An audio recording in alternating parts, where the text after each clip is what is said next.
بسم اللہ الرحمن الرحیم۔ السلام علیکم ورحمۃ اللہ وبرکاتہ۔ آج کی میری اس نیو ویڈیو میں آپ سب کا دل سے ویلکم ہے۔ ویڈیو پر آ گئے ہیں تو پلیز ویڈیو کو اینڈ تک لازمی دیکھیے گا اور پلیز لائک شیئر اور سبسکرائب کر دیجیے گا۔ آج کی ویڈیو میں ہم سورۃ المائدہ کے رکوع نمبر 11، 12 اور 13 کا اردو ترجمہ پڑھیں گے۔ اس میں اللہ کی نعمت اور حفاظت کی یاد دہانی ہے۔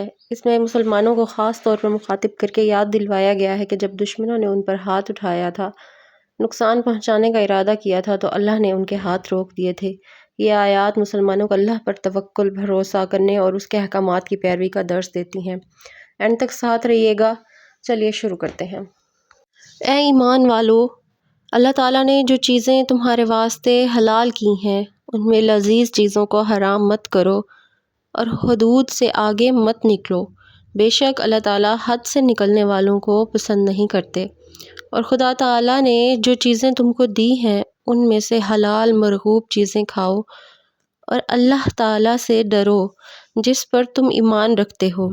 اللہ تعالیٰ تم سے مواخذہ نہیں فرماتے تمہاری قسموں میں لغو قسم پر، لیکن مواخذہ اس پر فرماتے ہیں کہ تم قسموں کو مستحکم کر دو، سو اس کا کفارہ 10 محتاجوں کو کھانا دینا، اوسط درجے کا، جو اپنے گھر والوں کو کھانے کو دیا کرتے ہو، یا ان کو کپڑا دینا، یا ایک غلام یا ایک لونڈی آزاد کرنا، اور جس کو مقدور نہ ہو تو 3 دن کے روزے ہیں۔ یہ کفارہ ہے تمہاری قسموں کا، جبکہ تم قسم کھا لو اور اپنی قسموں کا خیال رکھا کرو۔ اس طرح اللہ تعالیٰ تمہارے واسطے اپنے احکام بیان فرماتے ہیں تاکہ تم شکر کرو۔ اے ایمان والو، بات یہی ہے کہ شراب اور جوا اور بت وغیرہ اور قرآ کے تیر، یہ سب گندی باتیں، شیطانی کام ہیں، سو ان سے بالکل الگ رہو تاکہ تم کو فلاح ہو۔ شیطان تو یوں چاہتا ہے کہ شراب اور جوئے کے ذریعے تمہارے آپس میں عداوت اور بغض واقع کر دے اور اللہ تعالیٰ کی یاد سے اور نماز سے تم کو باز رکھے۔ سو اب بھی باز آؤ گے اور تم اللہ تعالیٰ کی اطاعت کرتے رہو اور رسول کی اطاعت کرتے رہو اور احتیاط رکھو۔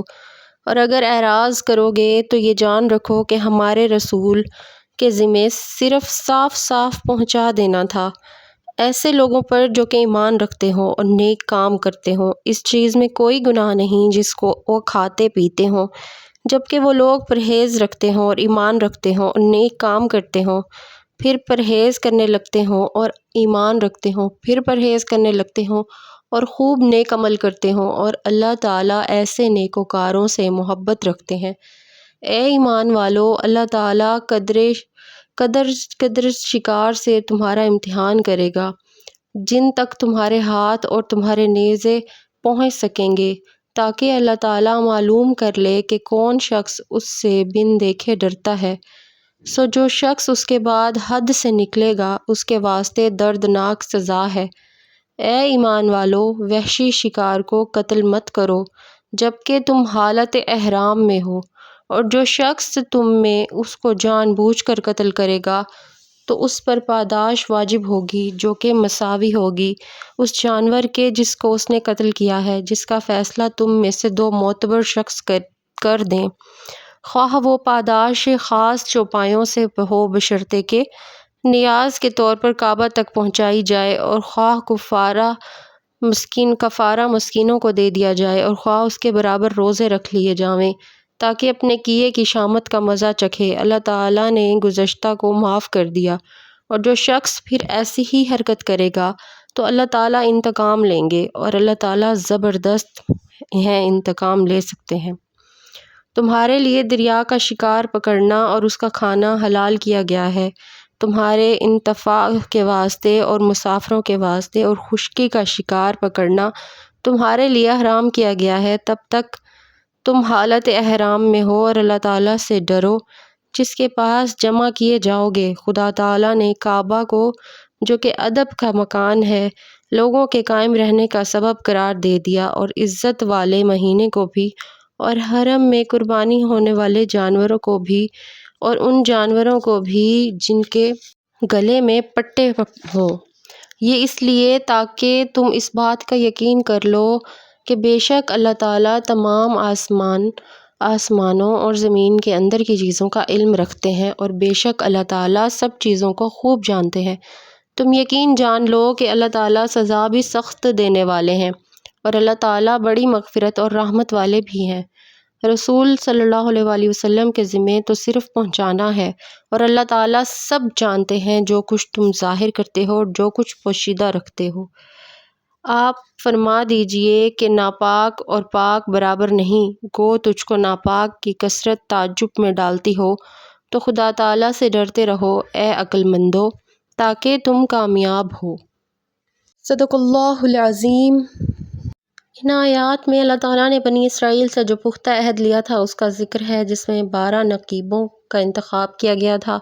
اللہ کی نصرت حاصل کرنے کے لیے نماز قائم کرنے، زکوٰۃ دینے، رسولوں پر ایمان لانے اور اللہ کو قرض حسنہ دینے کی شرائط رکھی گئی ہیں۔ ان شرائط کو پورا کرنے پر گناہوں کی معافی اور جنت کا وعدہ کیا گیا ہے۔ اہمیت: بنی اسرائیل کی طرف سے عہد توڑنے پر ان کی لعنت اور ان کے دل سخت ہونے کا ذکر کیا گیا ہے۔ ان آیات میں یہ بھی بتایا گیا ہے کہ انہوں نے کتاب میں تحریف کی اور احکامات کو بھلا دیا۔ مسلمانوں کو یہود و نصارہ کی خیانت اور عہد شکنی سے بچنے کی سخت تاکید کی گئی ہے تاکہ ان کا انجام ویسا نہ ہو۔ ان رکوعات کا مرکزی پیغام یہ ہے کہ ایمان والے اپنے عہد اللہ اور رسول کے ساتھ پر قائم رہیں، اللہ کی نعمتوں کا شکر ادا کریں اور سابقہ امتوں کی نافرمانیوں سے عبرت حاصل کریں۔ یہ حصہ مسلمانوں کے یقین محکم اور اطاعت کا راستہ دکھاتا ہے۔